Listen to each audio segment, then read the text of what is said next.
I think there's a very important thing that is unique about the report, that there's a coverage of comprehensive biomarkers and use of computer assisted personal interviewing. So it's not a routine report. The people are going and somebody is filling some form and then you come out with a report.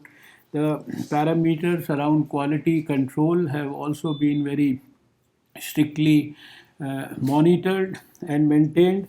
And then there is a contribution about the geographic mm, information systems, which we popularly call as the GIS system. So there are so many good things about the report which have gone into the foundation of actually creating it, involvement of the top institutions and the people within the country and outside the country, and from places even like Harvard and all.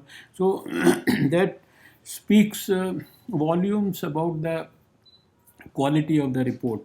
75% of the people, elderly people, they are suffering from one or other chronic disease, and we know that we have elderly people around all of us, and we know that they have their problems, but no one has ever either tried to calculate or assess the extent of it, and no one has ever tried to actually go into the nitty gritty of what it is about.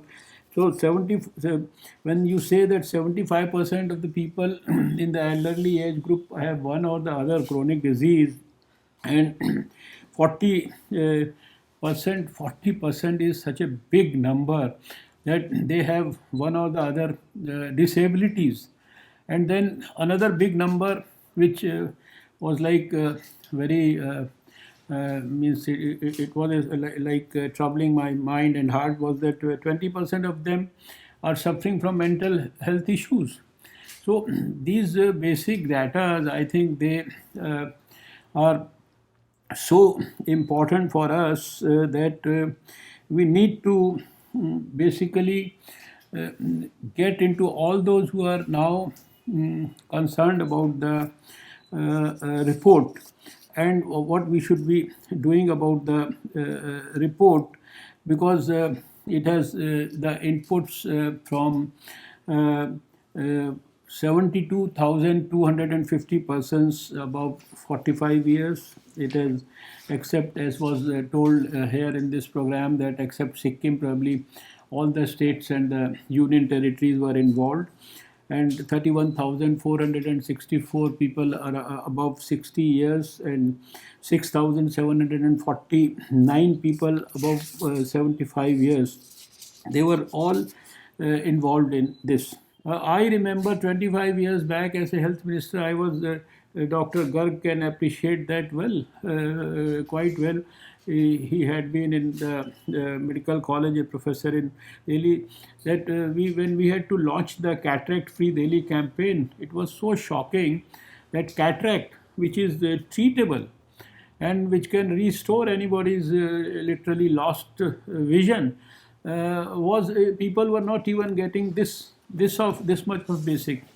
As an ENT surgeon, I remember I launched 25 years back the Shravan Shakti Abhiyan, because all the hearing losses that you have because of presbycusis and senile deafness and all these things, and so many other things. The one fact that gives me a great amount of pleasure and satisfaction is that today's function is not a routine function where some minister comes and releases the report. This function is followed now by very good, detailed, interactive sessions, where I am told that at least representatives or the planners or the executors of literally six national programs involving the eye care or the mental care or other things which are particular to the well-being and the health of the elderly. They are all meeting after this. They are all going to discuss this report, and they are all going to have a hands-on, you can say, approach and a discussion with the people who were instrumental in producing this report, so that immediately they can also plan the augmentation of their already ongoing programs. So that's, I think, the better part of this. One was the making of the report following survey. Another was the release today, but the ultimate part, which is the most important. So we are not waiting and wasting even a minute in initiating on that. So that's, I think, that gives me significant amount of satisfaction.